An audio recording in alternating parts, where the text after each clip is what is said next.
Sa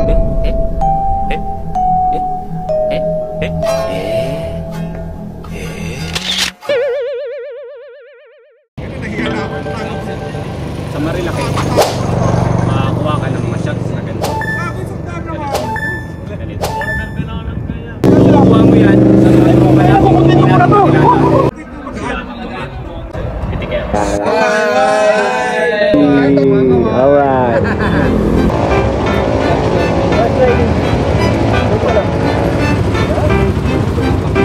Welcome sa edition ng Pitik sa Marilaki.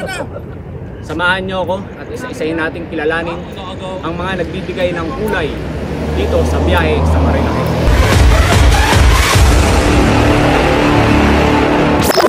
Siguraduhin mo lang na hindi ka magsasama ng iligal dito sa Marilaki. Baka mapitikan ka, masisira ang buhay mo.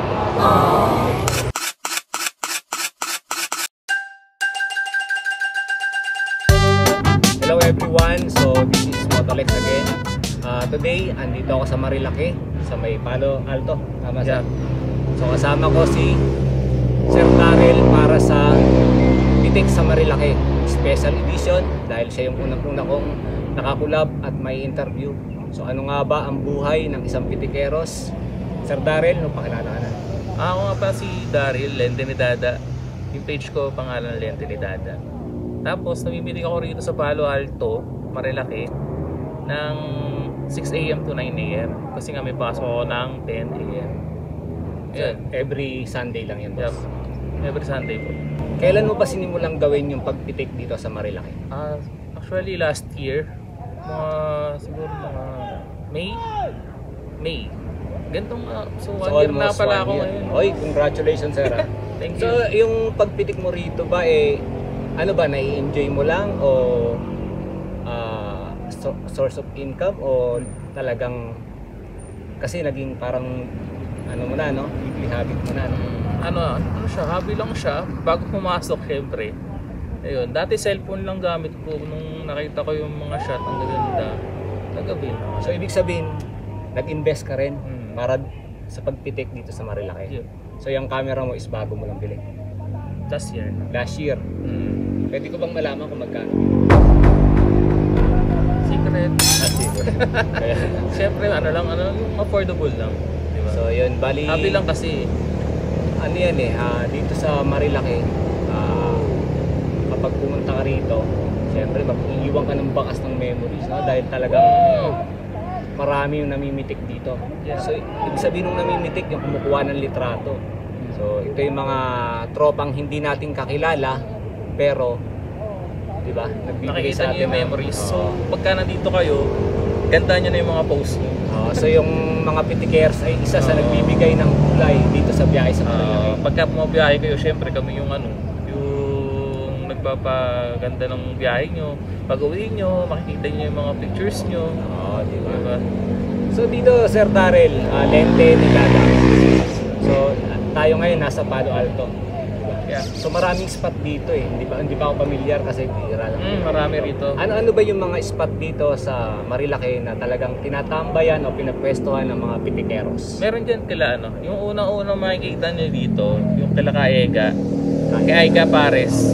Nandun may mga namimitik din. Ano yung specific na tawag na lugar? Kasi narinig ako. Kaega Pares. Kaega Pares. Oo. Tapos ano pa? Tapos yung sumunod, Potato Corner. Yung tinawag na Potato Corner. So, bakit tinawag? Actually group yun. Bakit tinawag na Potato Corner? Bakit tinawag na? Para kasi Tagalog. Kamote. Kamote ka. Wala naman. So, siyempre potato. Ano naman ako di ba? Oo. So, potato kasi katunog ng Kamote ka ba? Medyo. So, ano pa ba? Ano yan? Kaega. Kaega Pares. So, ibig sabihin, kailan ng pares. Oo. Yun. Kaega. Sabi ko, Potato corner sa Tagalog, kamote corner. Oo, yun. Ano pa Ibig ba naman? Yung sunod? Tapos, dito kay Kalando. Kalando. Yung kainan dito. Hindi. Ito lang. Hindi naman yan yung kanta ni Glock 9. Kasi naman. Kay Kalando. Okay. Tapos, Shoutout Kalando. saan pa sir? Dito na sa Palo Alto. Palo Alto, so pang-apat Tapos yung Saya City. Yes, C. Yes, C. Hindi, ano muna, Big C. Big C. Oo. Pag sinabing Big C, malaki yun. Hindi maliit. Malaki, siyempre, daanan yun. Sige. Hindi, pero meron pa ritong bago, yung may lone dito, pagkagpas ng Palo Alto. May bago yan, wala pa pangalan yung place. So malalaman ko rin siguro na magtatagal ako dito. So ano pa sir? Tapos yung Yes City. Yes City, alam ko yun, yung kay Paris Bank. Oo, yun. Meron din doon. Kasi madalas ako kumakain doon. Oo. Tapos Big C, ay hindi, sorry. Devil's Corner. Dali, Devil's Corner. Pag sinabing Devil's Corner, yan ba yung delikado yan? Kasi maraming na-aksidente doon. So marami ako nakita sa mga posting na mga sumasadsad. Sa ano yun? Sa Devil's Corner. So Devil's Corner, tandaan yan mga sir, mga idol. Extra ingat, extra careful. Siyempre kasi tayo rito, pag alam natin may namimitik dito sa Marilaki, kukonti tayong kamateros. Oo. Siyempre, parang may magandang ano. Pero banging tayo, no? Pero mas okay kung ano lang, yung relax lang kayo, makakuha na naman kayo na maayos. So yan, kapag sinabing Devil's Corner, mas maganda, mas doblehin mo yung yung relax na drive lang, chill lang. Ano ba sir? Tapos yung sa Manukan. Ayan. Ay, ano muna, KM50. Okay, sabihin KM50, kilometers 50 yan. What? Ibang galing ko, no? Tapos, yung ano yung sa, yung huli sa may Manukan. Yun doon So, yung tumitigil lahat yung mga... nung last na punta ko sa Manukan, doon marami. doon talaga marami kasi yung last stop talaga yun. So, ibig sabihin, yung Manukan ay yung last stop o tambayan ng mga pitikeros dito sa Marilaki. Halo-halo na, yung mga umakyat din dyan, yung mga dumadaan dito, doon na tumatambay. Oo, tama kasi ano dyan last punta ko dyan na tumambay. Marami tao. So, compare dito, tingin ko sa ngayon, no? Sunday, marami tao. Marami ngayon. Pag Sunday talaga, fiesta doon. Sir Daryl, Lente ni Dada. Ako. So, almost 1 year. Almost na 1 year. namimitik ka. Ano yung mga meron ka bang bad experience at good experience dito sa Marilaki sa pamimitik? Unahin mo muna yung bad experience kung meron man. Ano naman? Kasi masaya lang dito eh. So yung kaya ko sabing bad experience, may experience ka ba na habang pumipitik ka sumemplang? Meron. Meron na. So ano bang nangyari? Okay naman ba yung Okay naman siya na cellphone lang siya dun sa ano. kaya dapat pag dito kayo sa may Marilaki, so Doble ingat. So siyempre, best experience, masayang memories mo bilang isang pitikeros dito sa Marilaki. Best experience, maraming nakakilala. Tapos maraming lumalapit. May sticker din nun. Oo. So ibig sabihin, masaya ka sa ginagawa mo bilang pitikeros. Masaya. Mas masaya sana kung may kita, no? Masaya. Ang tanong pala, may kita ba ang isang pitikero sa Marilaki? Ano ba ni? Wala. So, eto, no, may nakikita ako minsan bigas. So, depende na siguro yan. Depende kung magbibigay sila. Kung hindi naman, okay lang. Okay lang. So, yun, guys, appreciation, yung bigas-bigas issue na yan, maliit na bagay yan. Pwede ka namang magbigay ng barya, pwede namang wala. Pero kung makapagbigay ka, token of appreciation sa isang pitikeros na binigyan ka ng napakagandang shot, kung saan nagbabayad nga tayo ng mga pa-picture. So malit na bagay yon. Ang malaga, nag-iwan ka ng bakas at magandang memories dito sa Marilaki sa tulong or sa effort ng mga kagaya ni Sir Lente ni Dada na pitikeros. Nung yung pumanik ka na nga, nasiyahan ka, pero pag uwi mo, makikita mo yung picture mo nandun. God, the best. Oo. The best talaga yun. Uy, galing ako dyan. Lalo na kung malayong lugar ka nang galing. Kunyari, nasa norte, ganun. Taga norte ka, tapos pumunta ka rito. Pagdating mo rito, pag uwi mo, masaya ka na kasi makikita mo yung picture nyo . So alam mo ba, Sir Daryl, Sir Lente, before, hindi naman talaga ako makikita sa Marilaki. Pero may time dito na nag-rides kami. First time ko. So marami. Enjoy. Tapos may nagtag sa akin, may picture ako doon. Ang saya, di ba? Nakakatuwa.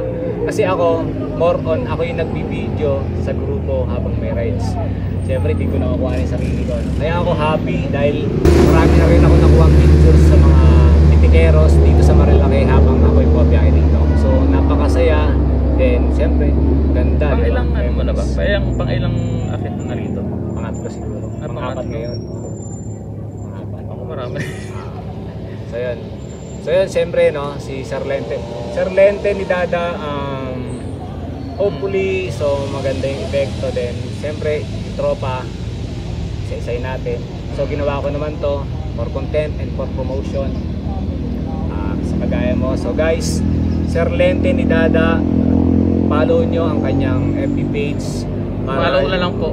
Just in case napunta kayo rito sa Marilake at gusto nyo mag-search ng mga pitik, especially pag dumaan kayo dito sa Palo Alto, siyempre search nyo lang Sir Lente ni Dada. Makikita nyo rin yung mga picture na maaaring nakuhanan ni Sir Lente habang kayo nagbiyahe dito. Then siyempre follow Lente ni Dada at huwag nyo rin kalilimutan si So next. additional pa ni Sir Lente, bukod sa search nyo si Sir Lente para sa kanyang mga pitik sa inyo, search nyo rin yung mga group dito sa Marilake. Marami yan. Marilake GP, Batang Marilake, maaring siyempre sa dami ng mga pitik, pitik na. sa dami ng mga pitikeros dito sa Marilake, malamang hindi lang isa, dalawa yung shot na maibibigay sa inyo, di ba? Marami Napakasaya. At siyempre, yon, reminder uli, wag kayong magsasama ng baka masira ang buhay nyo. Sir Lente, last word, magtatapos sa ating special edition ng Pitik sa Marilake. Sir Lente Dada, using, meron ka bang message sa mga rider na pumapasya o pupunta dito sa Marilake? Yung sa mga rider, tapos sa mga OBR, enjoy nyo lang yung pagpunta rito and doble ingat para mag-enjoy talaga kayo sa biyahe nyo. Ayun lang. Siyempre, para makabalik din kayo. Kasi may mga uuwian pa tayo, diba? Hindi din yung nasa bahay yung tunay na finish line. Yan. So yun, no? So Sir Lente, it's my pleasure at maraming salamat sa time mo. And I know makikita pa ulit tayo. And maaaring soon sa pagkilik mo sama ako sa ibang yung mga binanggit mo na location kung saan maraming namimitin. So yun lang muna guys. Maraming salamat. Then again,